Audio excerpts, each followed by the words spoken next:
Au programme aujourd'hui, assemblage et montage du Minarelli horizontal sur le booster, troisième vidéo de cette série Spitro Project.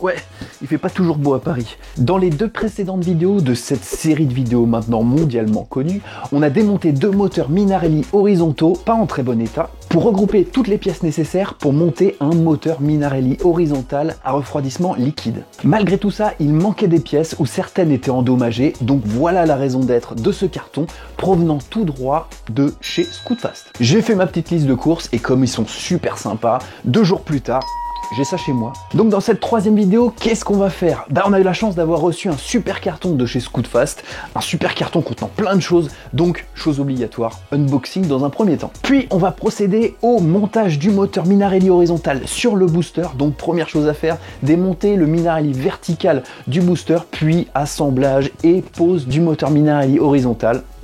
Il y a du boulot quoi. Bon, on va pas tout faire aujourd'hui. Par contre, on a toutes les pièces, on a tous les outils, donc il n'y a plus qu'à. Ah, d'ailleurs, en parlant d'outils, avant que j'oublie, dans la précédente vidéo, je vous avais dit ça. D'ailleurs, je vais contacter EasyBoost, peut-être que je vais réussir à vous en faire gagner. Ça vous intéresserait? Dites-le moi dans les commentaires. Donc, je concours EasyBoost. Je vais vous faire gagner un ensemble de clés EasyBoost pour une valeur de 100 €. Mais pas seulement des jeux de clés EasyBoost pour le booster, des clés adaptables pour beaucoup de 2 roues. Mais je vous dis pas tout, je vous donne rendez-vous à la fin de la vidéo pour que je vous explique toutes les modalités de ce jeu, ouvert à tous, sans obligation d'achat.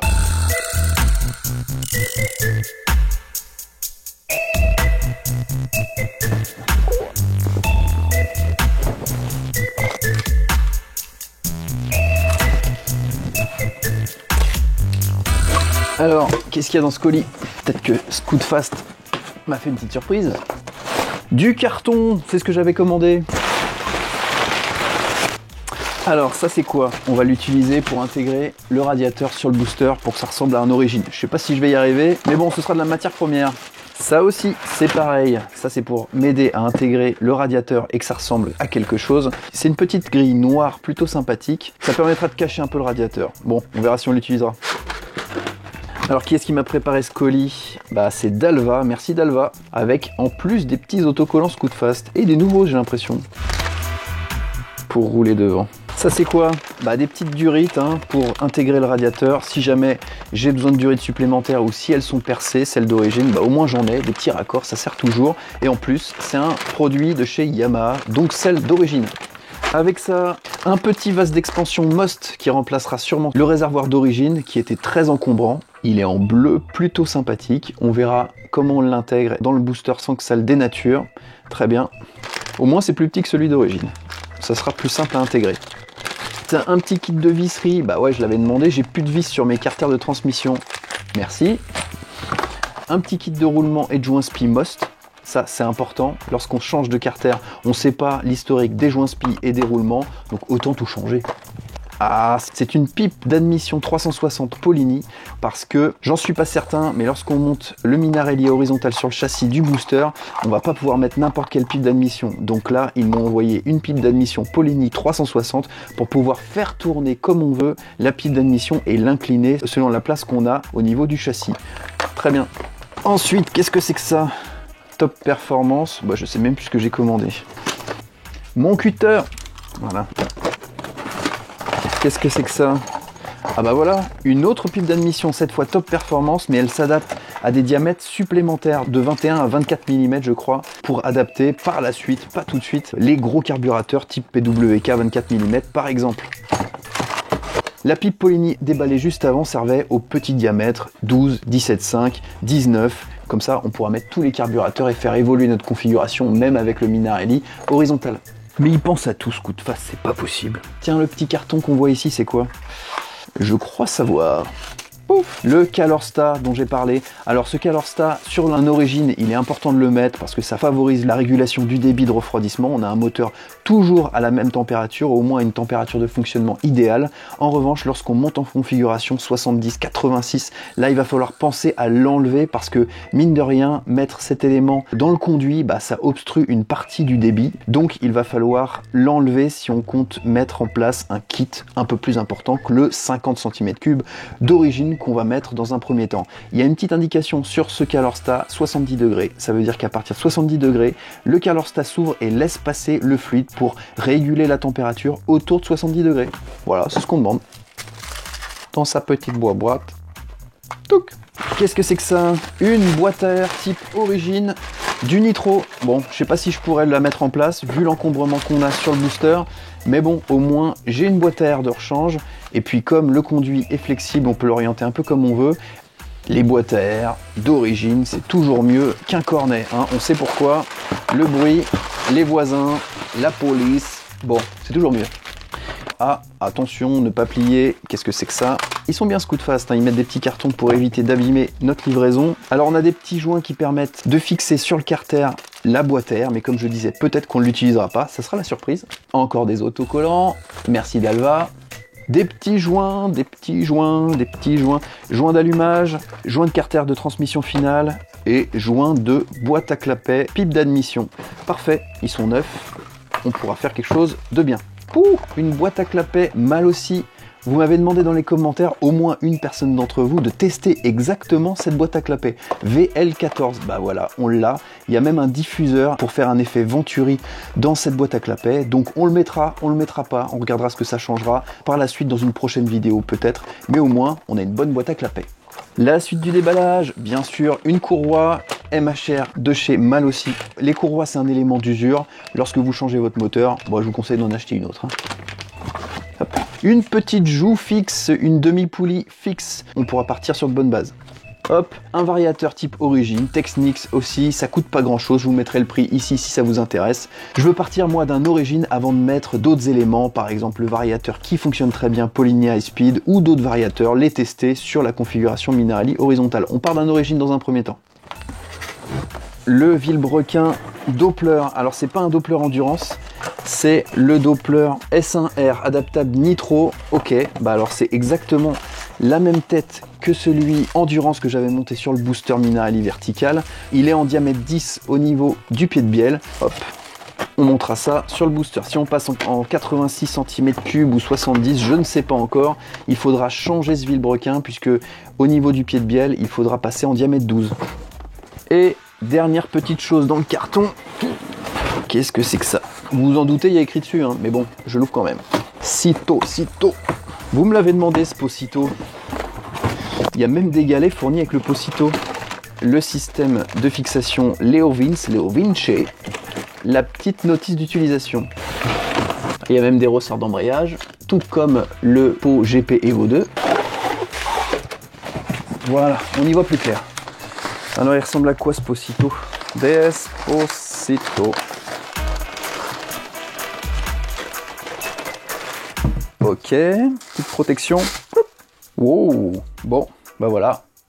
Pot Cito avec la forme du coude pour s'adapter au Minarelli horizontal. Bah ouais, parce que vous le savez peut-être pas, mais tous les pots qu'on a là, hein, j'en ai peut-être une dizaine maintenant, bah ils seront plus utilisables puisque le Minarelli vertical et horizontal, la connexion avec le moteur, elle se fait pas de la même manière. Donc il faudra avoir un petit échantillon de pots supplémentaire. Hein, Scootfast, petit message. Pour compléter tout ça, j'avais reçu un kit au moteur Technics type origine qui est constitué de tous les joints nécessaires en partie haute, joints de culasse, joints d'embase, etc. Connexion avec l'admission, un kit d'origine composé de son corps de cylindre avec un refroidissement liquide et son piston. Bon, on voit tout de suite que vu le diamètre de sortie à l'échappement, le kit il va pas marcher super. Hein. Allez, dans la boîte. Et pour couronner le tout, le kit de pattes Easy Boost qui permet d'adapter le moteur Minarelli vertical en horizontal, les pattes sport pour booster. On le déballe pas tout de suite, on le verra par la suite dans la vidéo de quoi est constitué ce petit pack de pattes Easy Boost pour connecter et adapter notre scooter sur un Minarelli horizontal swap. En résumé,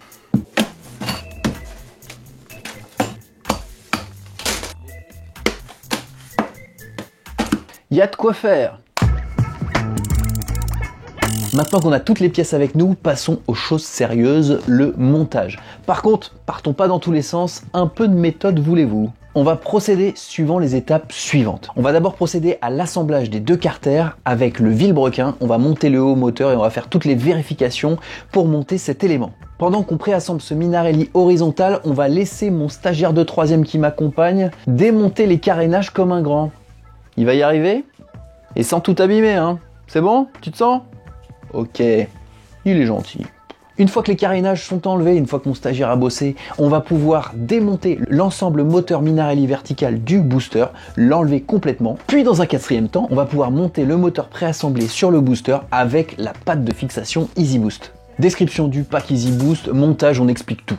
Comme d'hab. Enfin, une fois que le moteur préassemblé est monté sur le booster, on va monter les éléments additionnels, à savoir la transmission, l'admission, l'échappement, etc.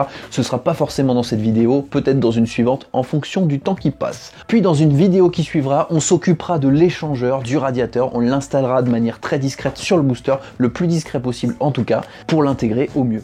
Bon, il en est où? Ça avance pas vite. Allez, si t'es sage, tu pourras faire un tour de booster. Faut les motiver les jeunes. Pour préassembler les carters, bien sûr, il nous faut les carters moteur, côté allumage et côté transmission, ainsi que un vilebrequin, les roulements et les joints spi, 2 cales en bois pour soutenir le carter lorsqu'on va le manipuler, et le kit au moteur. Voilà ce dont on a besoin pour préassembler le moteur. J'ai décrit tout ça déjà dans une vidéo qui concernait le vilebrequin, le démontage puis le remontage complet sur le scooter. Donc si je passe certaines étapes ou certaines explications, n'hésitez pas à aller voir la vidéo. Je vous propose quand même de revoir en étapes le montage sur un Minarelli horizontal. Première étape, on va mettre en place les roulements sur le carter. Pour ça, on va les chauffer, on va dilater le carter pour qu'il accueille le roulement sans forcer. On va ouvrir le petit carton Most. Donc les 2 joints spi rouges et les 2 roulements. Pour chauffer le carter, on va utiliser une lampe à gaz. Alors attention, une lampe à gaz, c'est une flamme. On n'utilise pas habituellement ça dans un atelier. Donc munissez-vous d'un extincteur à proximité de vous, on ne sait jamais.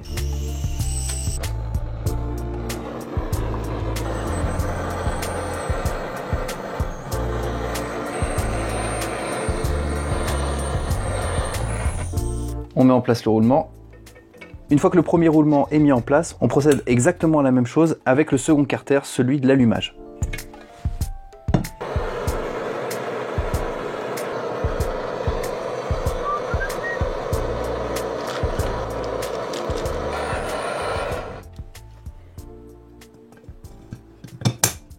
Le second est placé. À présent, on va ouvrir le vilebrequin. Le vilebrequin Doppler, hop, avec son petit autocollant Doppler. Bon, j'avais ouvert à peu près le même type de vilebrequin lorsque j'avais fait la vidéo sur le changement de vilebrequin. Là, c'est pas un vilebrequin endurance, donc il n'est pas renforcé, mais il possède une géométrie semblable à l'endurance qui favorise la précompression dans le bas moteur. On avait tout expliqué dans la vidéo qui concernait les performances acquises avec un vilebrequin de cette géométrie-là. Je vous encourage à aller la voir. On va d'abord installer le vilebrequin sur le carter principal. Bien sûr, le côté du vilebrequin à placer côté variation, c'est celui cannelé.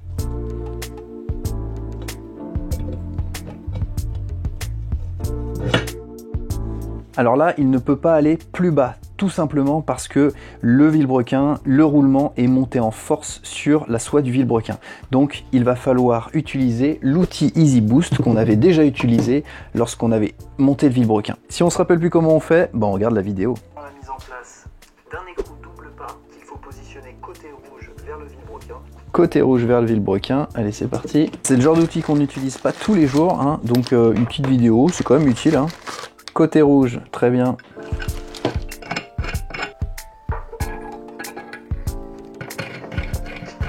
Ensuite, on prend une clé de 13 Veillez bien à ce que votre vilebrequin soit bien positionné dans l'empreinte du cylindre et vous serrez pour faire rentrer complètement votre roulement sur le vilebrequin.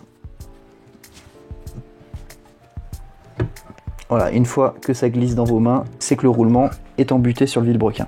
On dévisse le tout.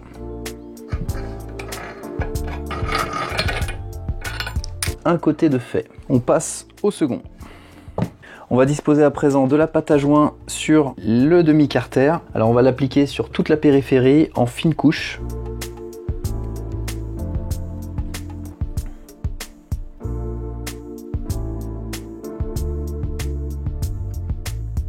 Si vous, comme moi, vous êtes des gros dégueulasses, eh bien vous supprimez ce que vous avez mis sur le vilebrequin. Parfait. Pour être sûr de l'étanchéité, je vais en mettre aussi un petit peu sur le second carter. Voilà. Il n'y aura pas de problème d'étanchéité. On passe à l'assemblage. On remet les pions de centrage. Avant de mettre en place le deuxième demi-carter, on n'oublie pas le tube. On l'oublie souvent celui-là et après on se retrouve embêté. Puis on insère le demi-carter à la fois dans le tube et à la fois contre le vilebrequin. Et on utilise, tout comme l'autre côté, l'outil Easy Boost pour enfiler le tout.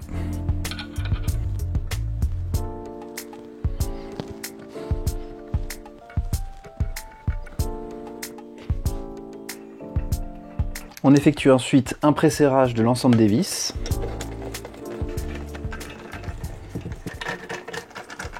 Une fois le presserrage appliqué, on prend notre clé dynamométrique réglée sur 13 Nm et on applique le couple de serrage avec un serrage en étoile. Le lien vers l'achat de cette clé dynamométrique est dans la description si vous le désirez.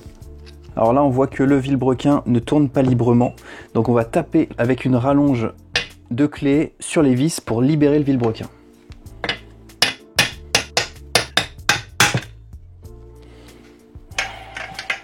Voilà, le vilebrequin est libéré.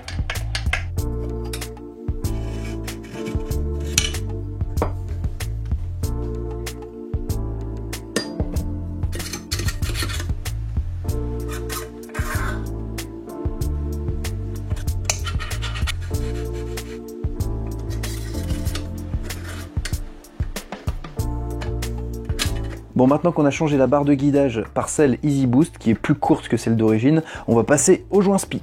On va commencer par celui côté variateur, donc le gros, ici, en rouge, couleur Most. Paf! On va d'abord lubrifier l'intérieur du joint spi avec de la graisse au savon de lithium. Tout ça, on l'a déjà fait dans ma vidéo sur le montage des joints spi, sur le montage du vilebrequin.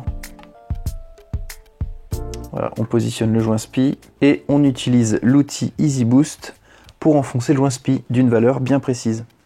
Voilà, avec ce jeu d'épaulement, on est assuré que le joint spi est positionné à la bonne profondeur. On pousse à la main. On s'assure que la lèvre est bien positionnée dans le carter et on finalise.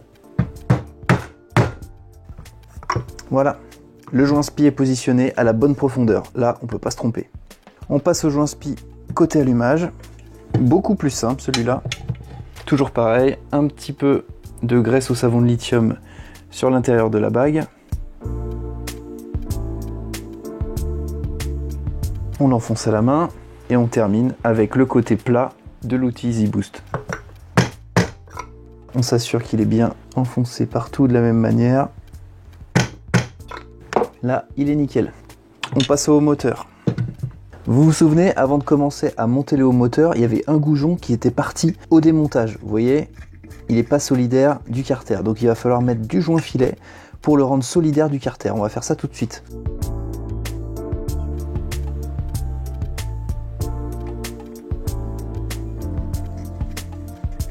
De cette manière, le goujon ne tournera pas au serrage. Je vais aller assez vite sur le montage du haut moteur, ça sert à pas grand chose que je vous explique comment on monte un haut moteur, même si celui-ci est un peu différent de ce qu'on a monté jusque maintenant, puisqu'il s'agit d'un haut moteur à refroidissement liquide. Mais bon, c'est le principe est le même.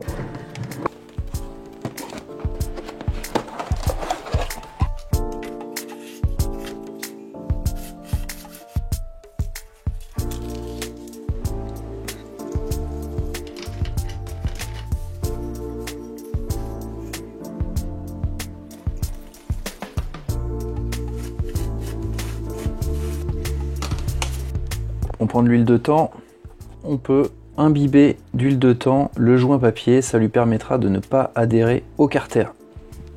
On peut donc mettre le joint. On positionne le premier clip sur le piston. Pas simple à mettre. Ceux avec les deux oreilles, c'est beaucoup plus simple. Voilà.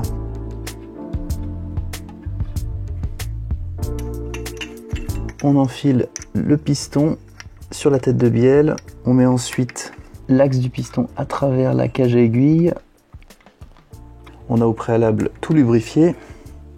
J'ai positionné les segments sur le piston. On veille à ce que les encoches des segments soient bien en face des ergots. Et à présent, on peut enfiler le cylindre.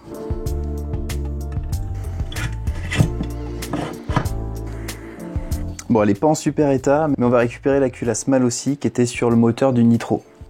On lubrifie les joints et on le positionne dans la gorge de la culasse. S'il reste dans cette position, j'ai de la chance. On met en place le calorsta à son emplacement, puis on met en place une vis de blocage sur le côté qui lui permettra de rester à son emplacement.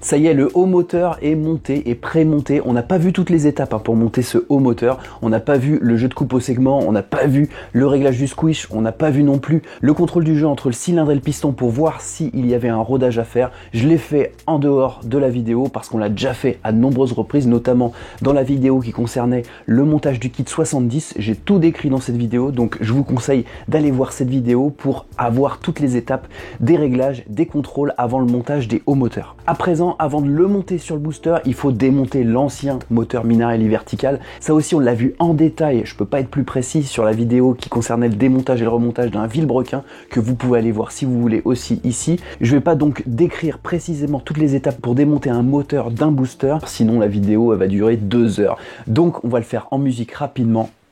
C'est parti. Check the mic and make sure it sound right, boys.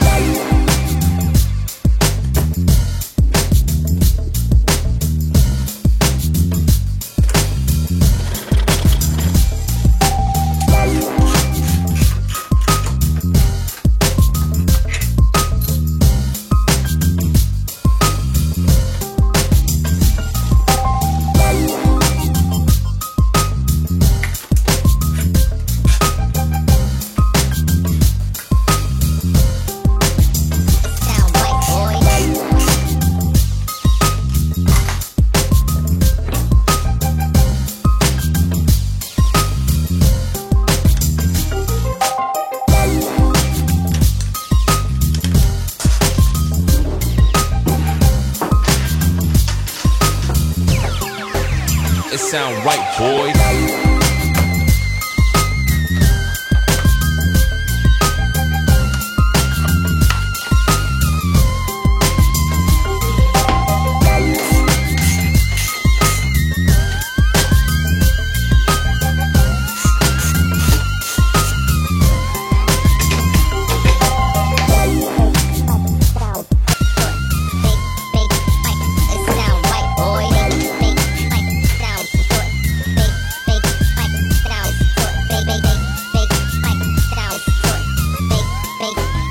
It sound right, boy. Ça y est, le booster est totalement démonté. On a retiré le Minarelli vertical, le scooter est désossé derrière moi. On va pouvoir passer maintenant au montage du Minarelli horizontal sur le cadre du booster. Pour ça, on va utiliser les pattes Easy Boost. Il y a plusieurs types de pattes. On va utiliser les pattes Sport. Donc on va tout de suite ouvrir le pack Easy Boost et regarder un peu de quoi il est constitué et prémonter les pattes avant le montage sur le booster. Bon, voici les pattes Easy Boost. Je l'ai déjà ouvert parce que comme vous l'avez vu tout à l'heure, j'ai dû mettre le guide des deux carters avant de pouvoir fermer les deux carters. Il faut changer cette pièce parce qu'elle est beaucoup plus courte que celle d'origine. Et je vous conseille de le changer lorsque vous assemblez les deux carters parce que positionner les circlips quand vous avez serré les deux carters, c'est pas si simple. Voilà. Donc il manquera dans ce pack ce petit tube que j'ai déjà préalablement monté. Alors, de quoi il est constitué? D'une notice dans un premier temps. Super. Alors, pour l'avoir déjà lu, je trouve qu'elle n'est pas très explicite. Bon, on verra par la suite s'il nous manque des informations. Au montage, on le verra bien. On a après pas mal de neige, c'est Noël.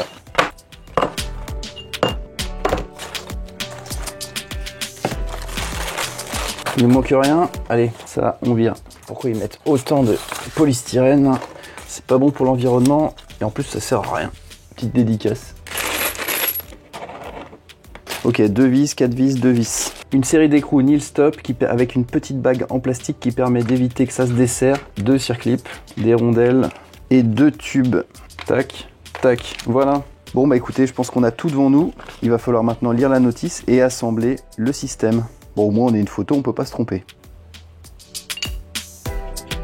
Un écrou comme ça, une rondelle, une longue avec une rondelle, une rondelle et un écrou. On serrera par la suite. Donc à présent, on va monter ces 2 pattes sur le cadre, puis on va monter le moteur sur les pattes. Voilà, dans ce sens-là, c'est quand même mieux. Maintenant qu'on a préassemblé les pattes Easy Boost ici, on va pouvoir les installer sur le cadre. En revanche, la notice n'est pas très explicite sur comment on installe ces pattes sur le cadre. Vraisemblablement, il faut enlever le support du moteur qui relie le cadre au moteur. Il faut l'enlever car la patte se fixe directement sur les 2 fixations qu'on voit de part et d'autre du cadre. Donc on va procéder à la dépose de cet élément. Donc avec une clé de 14, on dévisse l'écrou qui est bien serré, normalement à 42 Nm. On va reproduire ce couple de serrage sur les pattes Easy Boost. On passe de l'autre côté, on fait la même chose de l'autre côté.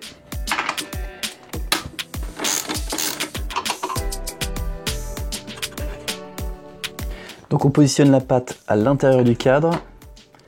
On place l'écrou du haut pour maintenir en position la patte. On place l'écrou à l'arrière. Une fois que la patte est en position, on va pouvoir insérer l'entretoise entre la patte et le châssis. Bon, ça passe tout juste, donc il va falloir un peu forcer avec une petite cale en bois. Et une fois qu'il est bien positionné, on peut enfiler l'écrou. Voilà. La vis est passée avec sa rondelle, donc on place une rondelle à l'arrière et l'écrou conformément à la notice de montage. On va serrer au même couple pour ces 2 boulons que ce que préconise le constructeur pour ce boulon, à savoir 42 Nm.